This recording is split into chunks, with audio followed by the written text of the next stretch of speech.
And so now let me introduce our next speaker for next talk. So our next speaker will be Sherwin Lee. So Sherwin is currently the Chief Actuary of China Re P&C. He's responsible for all the actuarial and analytic work in the company, including capital and solvency modeling. Sherwin is currently a member of the Expert Committee on Solvency Regulation of the China Banking and Insurance Regulatory Commission, i.e. the CBIRC, and he led his team assisting the regulator to construct China's C-ROSS Phase 2. In his presentation, Sherwin will talk about China's solvency regulatory regime, i.e. the C-ROSS Phase 2, and its impact on the China insurance industry. Over to you, Sherwin.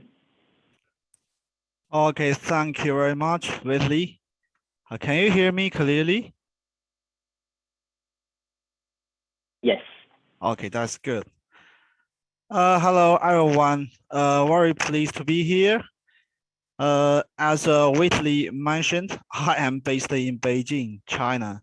So today my topic is the C-ROSS Phase 2 and its impact on China insurance industry.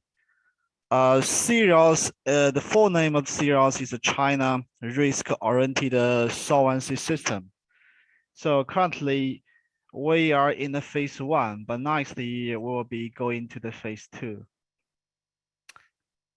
So today, because the time is limited, so it's very hard for me to give a very detailed introduction of the C-ROSS, because the whole system is very complicated. Maybe you have to give me one day to give a very brief and a detailed introduction of the whole topics. So today, within more than half hour, I will give some topics on, I think, some interesting topics and some interesting questions which are, I think, which can draw some attractions to the audience in other countries rather than China. So in my presentation, there are 3 parts. The first part is the overall of the C-ROSS Phase 2. In September 2017, the CRC issued the construction plan for C-ROSS Phase 2 and stated the main goals and tasks of a C-ROSS Phase 2. I think the first statement is the most important because it focuses on highlighting the requirements for keeping the bottom line of risks in the environment of preventing financial risks for the whole industry. Because during the past few years, the risk environment in Chinese market is much different from the construction time of Phase 1. And then there are some other goals of the Phase 2 you can see. I will not state it because of the limited time. And so far, there has been 3 quantitative impact studies in the whole industry. The latest one is the 3rd QIS. It was from the July to August of this year. And also there are some trends in C-ROSS Phase 2. C-ROSS Phase 2 with a very big probability that will take effect in the coming year, from the beginning of the year 2022. So from the 3 QIS, we can see some trends of the C-ROSS Phase 2. The first one is the capital requirements for risks will be heightened. In other words, the risk factors and the risk capital requirement will be higher for all these all the sections like insurance risk, market risk, and credit risk. And then the second trend is the capital requirement for large insurer will be higher in Phase 2 in comparison with the middle size or smaller size insurers. And also I will give some detailed introduction and detailed explanation about that later. And then the third trend is the trend of unified supervisory standards for banking industry and the insurance industry. Because before the year of 2018, in China, there were two regulators. One is called the China Insurance Regulatory Commission, and the other one is the China Banking Regulatory Commission. So in the spring of 2018, the two regulators were combined to one. So currently, the China Banking and Insurance Regulatory Commission is in charge of all of the insurance companies as well as the banks in China. The security is another one. The China Securities Regulatory Commission is another one. So bank and insurance is in the hand of one regulator. Because today the audience is from countries outside China, so I would like to give some overall introduction to CIROS framework. So CIROS is based on three-pillar regulatory framework. The first pillar is the quantitative capital requirement. And the second one is the qualitative, and the last one is the market displaying and the mechanism. I will not give detail, but I would like to introduce some very unique characteristics of China CIROS. I think the special one is under pillar 2. Here you can see two terms. One is the IRR and the other is the summary.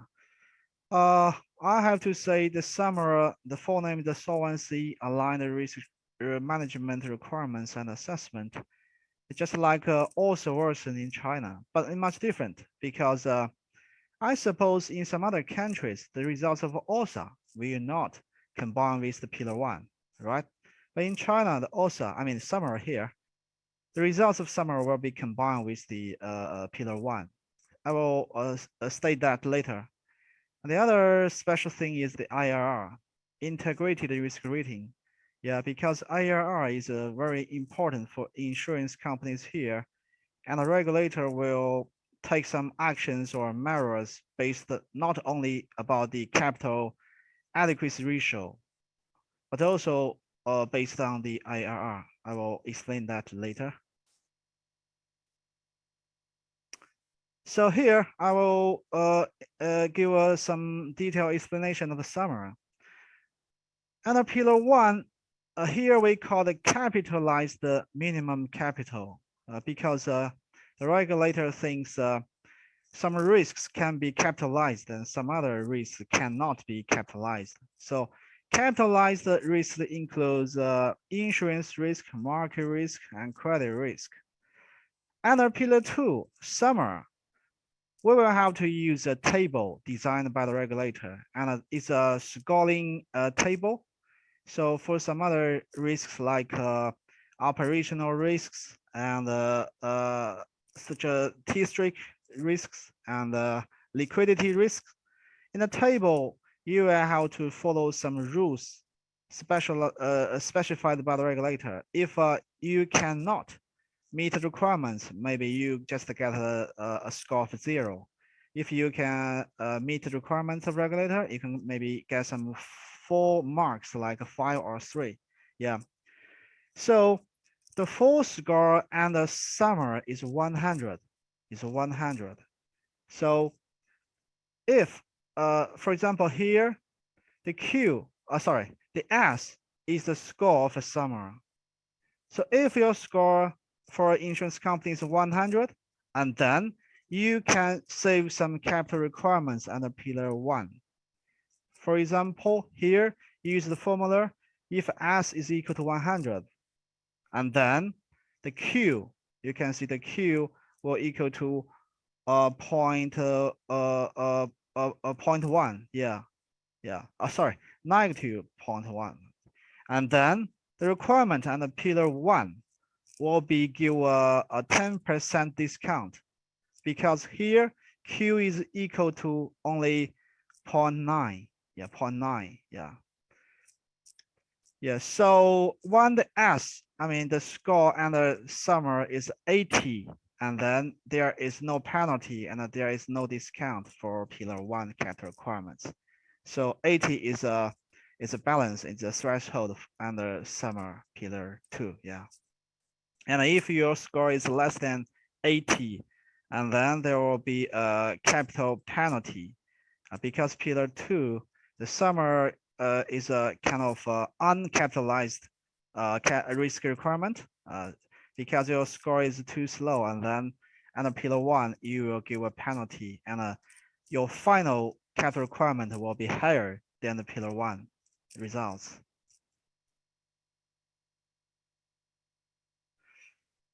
And as to the integration of the capitalized risks, we use a matrix of coefficient.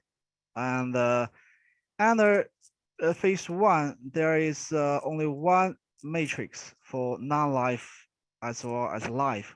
But under Pillar 2, there will be two separated tables. One is for non-life insurance company, and the other is for life insurance companies. So that's the whole industry introduction of the CR phase 2. The second part of my presentation is about the main changes of CR's phase 2. So I think the first question or the first topic is about the cancellation of layered risk factors, because in under phase 1, the bigger or larger insurance companies can get a smaller risk factors. For example, I will take the motor insurance, for example. Here, what is the layered risk factor? Just like this, I will give an example. So the first one is a large insurance company with a premium of Chinese yuan 200 billion.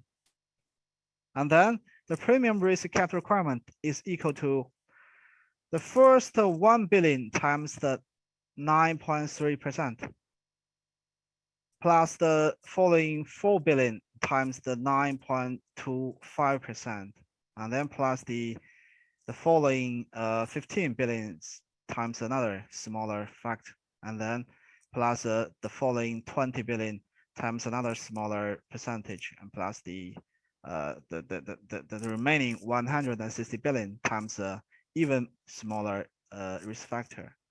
So for a small insurance company with a premium of only Chinese yuan 2 billion, and then the premium risk capital requirement is equal to 1 billion times 9.3% plus 10 billion times 9.25%.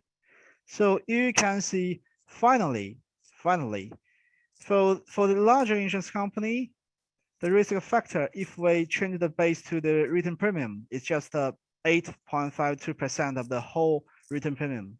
But for smaller one, you can see the risk capital requirement is 9.275% of the written premium. So that's the layered risk factor. So under phase 1, for larger insurance companies, the unit premium, the risk factor will be lower than the smaller insurance companies. But under phase 2, this kind of a layer risk factor will be cancelled. So all of the insurance companies, whether larger one or smaller one, will use the same factor, just one factor. Yeah, so everyone use the same factor, regardless of the size of the insurance companies. The reason why, maybe some others will ask why the regulator changed this kind of, cancel this kind of a layer risk factor. This is because I think one reason is we use the data from the whole industry and then do some calculation and then find, for example, if we regard the whole industry just as one company, and then there are 87 or 86 P&C insurance companies in China.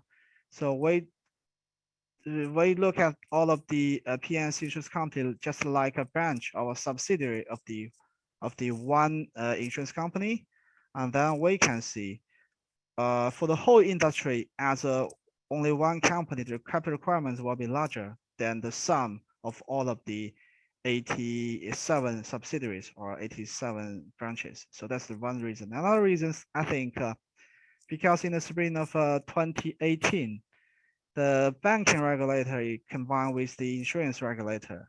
Here in China, for larger banks, the regulator uses a higher risk capital requirement for larger bank.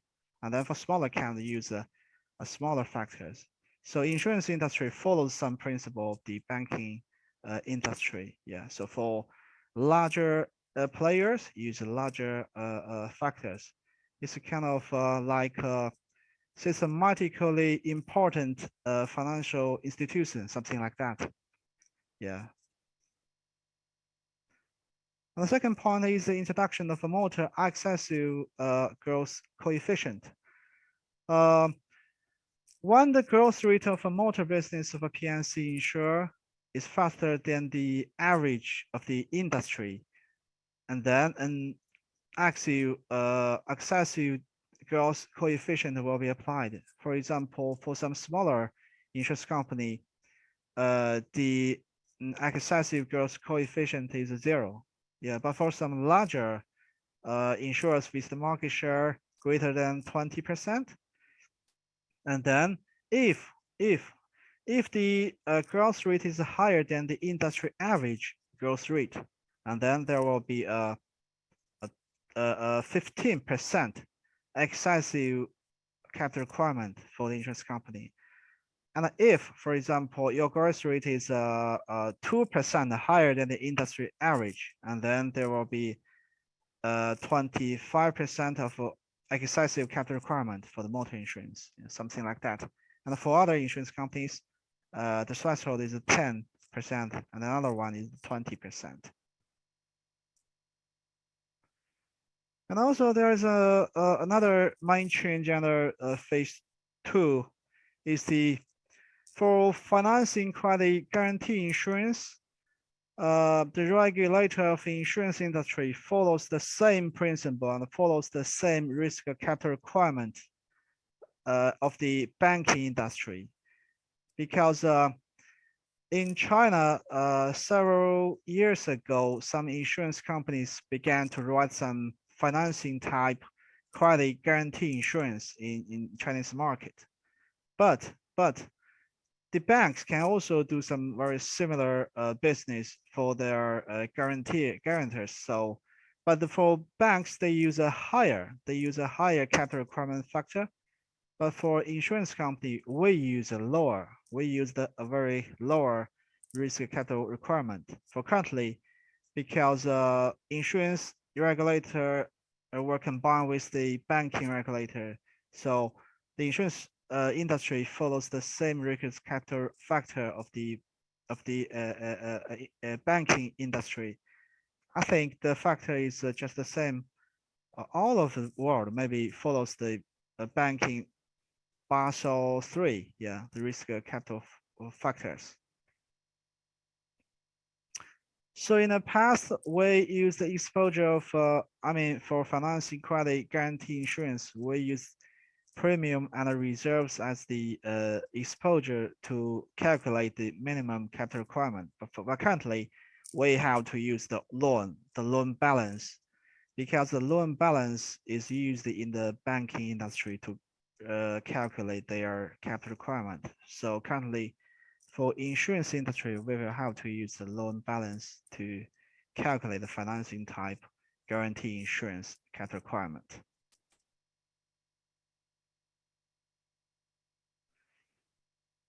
And another change is the framework of the agricultural insurance.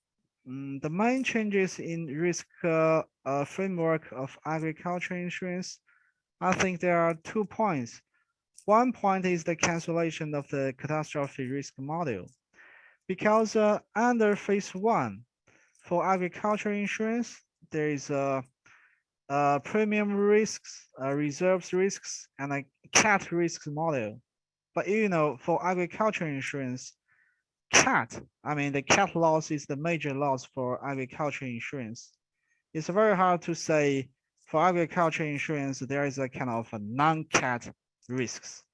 So in the past, the cat risks for agricultural insurance is very low. The factors are very low, because the combination is a reasonable factor. The cat plus the non-cat. But currently, under phase 2, the cat risk model for agricultural insurance is cancelled, and all of the risks entered the premium risks as well as the reserves risks. So there is no cat risk model for agricultural insurance. Another change is the introduction of the coefficient for policy-based insurance business, because currently in Chinese market for agricultural insurance, I think maybe the premium base, I mean, maybe more than 80% is a kind of government subsidy-based insurance products. So most of the premium will be paid by the government, central government, as well as the provincial government. And then this kind of agricultural insurance is here we call it the policy-based insurance business. So for this kind of a policy-based agriculture business, there is a kind of a discount coefficient for this kind of business. I think this reflects the we are supporting the some policy of the whole nation, because the agriculture is a very important sector for the whole country, and then we will have to give some discount for this kind of business. And the same thing happens in the export credit business, because for export credit business, most of the business is policy based and is supported by our national policy. So also there will be a kind of a capital discount coefficient for policy based export credit business. Yeah. And then I'd like to talk about the changes in the catastrophe risk framework. The major changes in catastrophe risk framework, I think there are 2 points. The first one is a refinement of the cat risk for overseas business. Currently, under phase 1, there is just one risk factor for all of the overseas business, regardless of where is the business, North America or Asia Pacific. No, there's just one factor for all of the overseas business. But under phase 2, from one class of overseas business to 4 territory partitions. So there are Asian Pacific, North America, Europe, and the rest. Yeah. And also the catastrophe risk exposure of overseas business is measured on the basis of premiums rather than sum insureds. Because in practice, most of the insurance companies in China, we just use kind of the form of reinsurance to run business from some overseas market. Sometimes it's very hard for us to get the sum insured of the reinsurance treaty. I mean, each of the policy, where is the policy, and something like that. We cannot get detailed information about each policy and each risks. So it's very hard for the players in Chinese market to use the sum insured to calculate the cat risk exposure. So from that point, under phase 2, we use the basis of premium rather than the sum insureds for overseas business. And another change about the cat risk model is the cancellation of the agricultural cat risk model, just as I have mentioned before, and then do some reasonable handling of the cat excess of loss reinsurance. This is just some technical optimization. And besides PNC, I'd like to give some introduction of the changes in life side.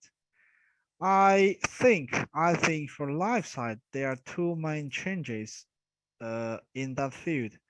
The first one is we use the new critical illness morbidity risk table, which was issued in the year of 2020, issued by the China Association of Actuaries.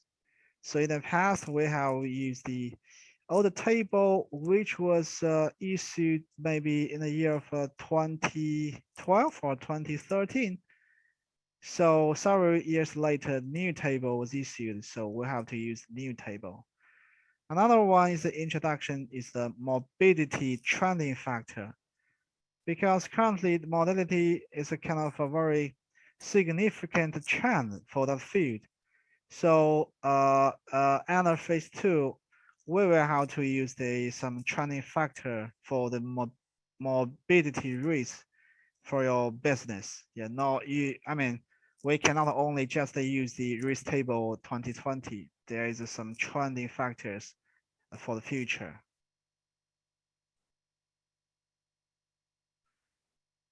And besides insurance risks, I will talk about some changes in market risks and the credit risks. The major changes in market risk and the credit risk are as follows, I think. The first one is the increase of risk factors for market risks as well as for credit risks.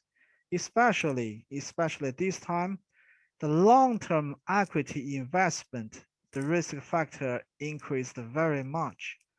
So for market risks, maybe the risk capital requirements, some insurance company, the increase is mainly due to the long-term equity investment. The increase of that factor is very large. A second point is the interest rate risk factor is applied to all bonds. Currently, under phase one, the interest rate risk factor is only applied to tradable bonds or investment bond. It is not applied to the HTM hold to maturity bond. But in the future, under phase two, the interest rate factor will apply to all the bonds, including hold to maturity bonds. The third point is the introduction of asset concentration risk factor. So if your investment portfolio is only focused on several assets, and then there will be a kind of like a penalty something. It's called the asset concentration risk factor. And then the last point is about reinsurance, it's a credit risks.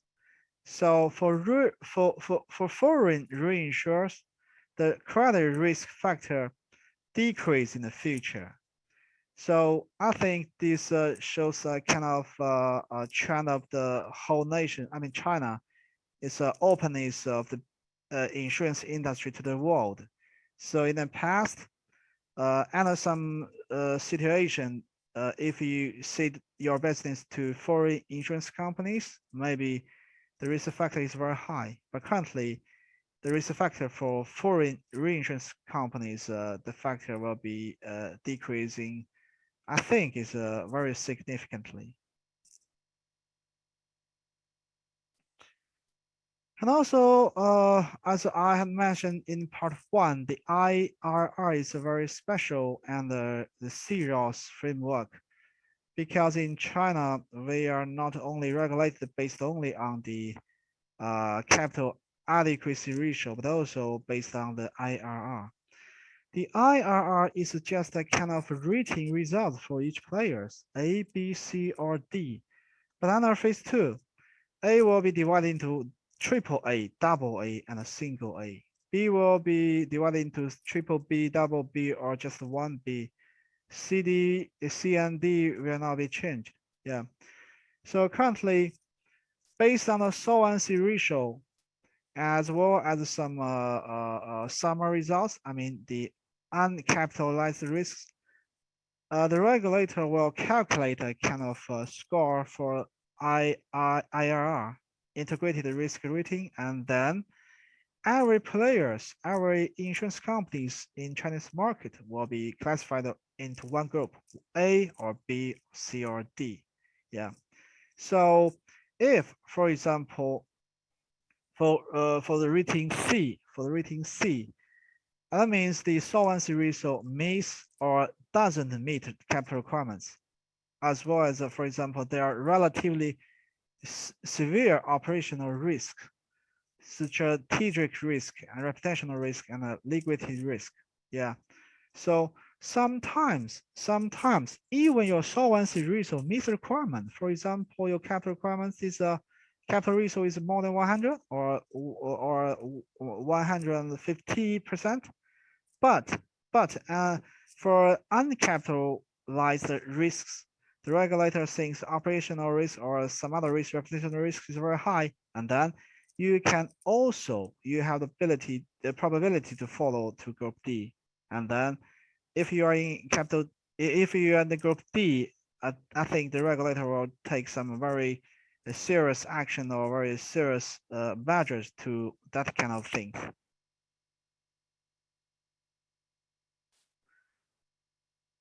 So the last part is some experience from China serials phase 2.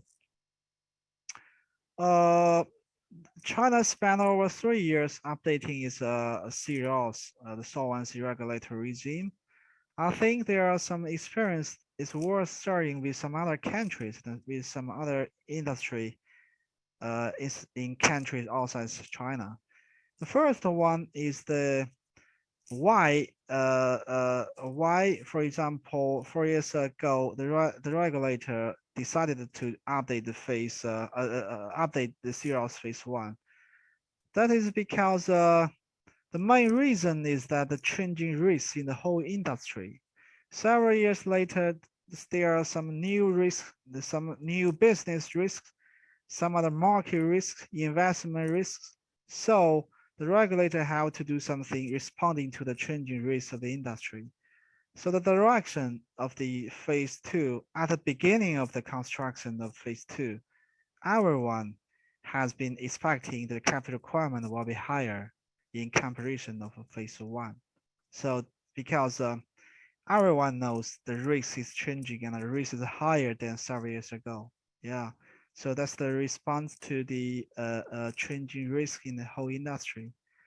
The second one is to support the national development policies.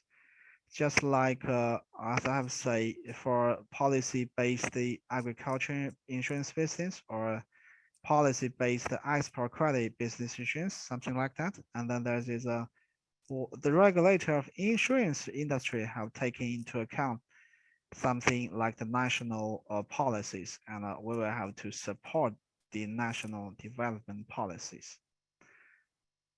And the third point is the regulator, the reform or the update of serials phase 1 to phase 2. The regulator is trying to get the development direction of the insurance companies in the whole industry, what the insurance can do and what the insurance companies cannot do in the future.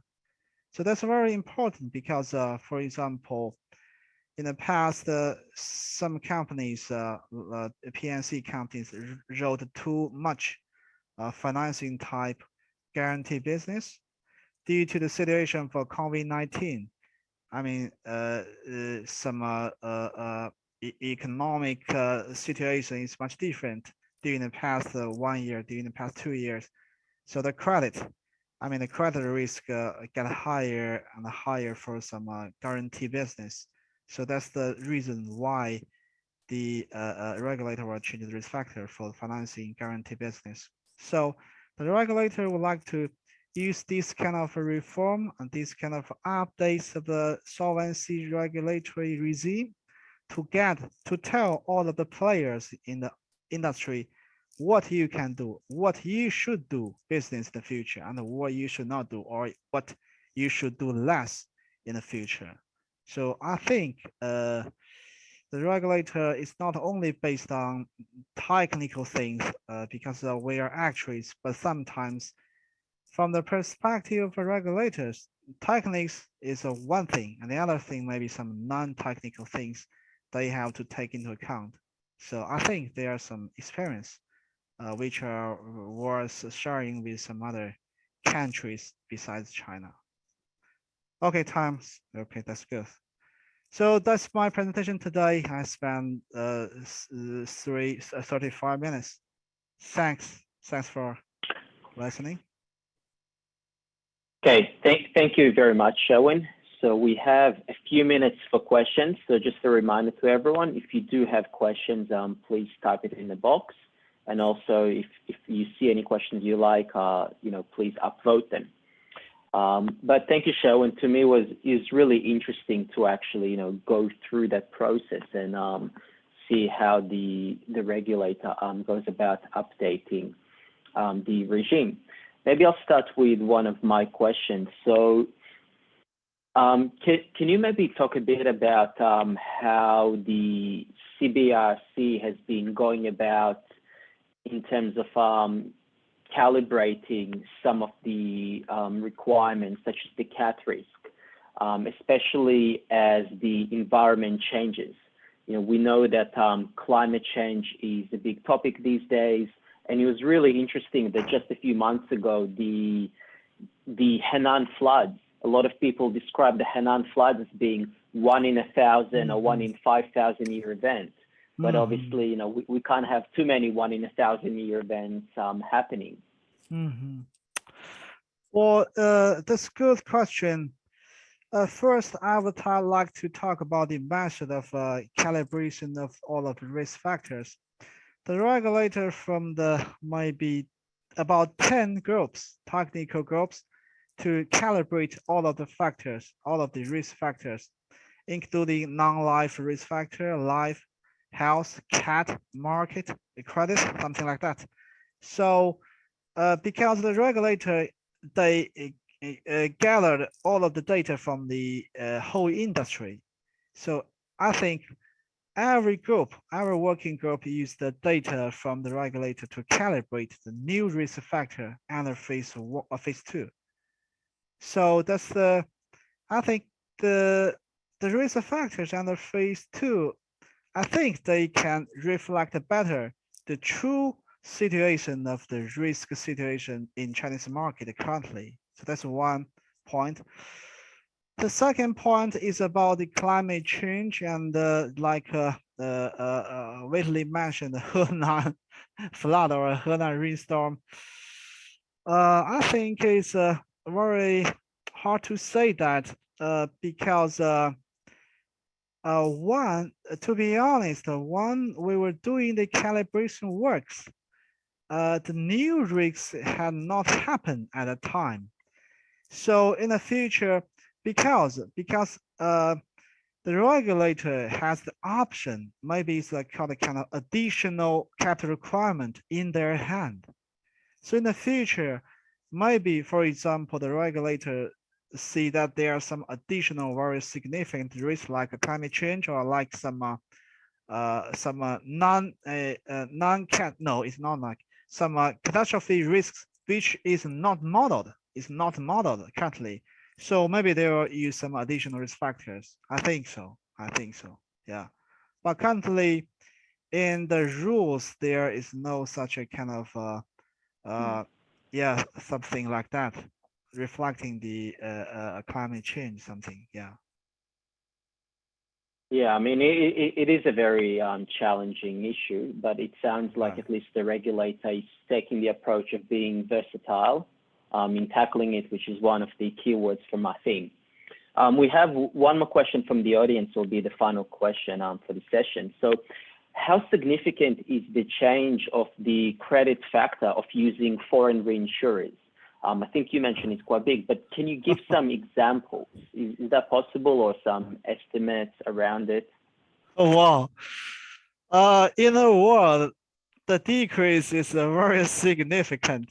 For example, if currently, I mean, under phase 1, if PNC insurance company cede business to some foreign companies, which is, for example, which the company, I mean, the reinsurance company in another country cannot meet the requirement of a local regulatory requirement, I suppose maybe the risk factor is 55% like that. Yeah, but currently under phase 2, maybe that factor is only less than 10, I guess, less than 10, maybe 8 or 9%. So you can see just under one situation, the risk factor is decreasing from 55 or 56% to just only 8% or 9%. It's a very big, a very significant decrease for foreign reinsurance companies. Yeah, it's openness of the economy of China to the world. Yeah.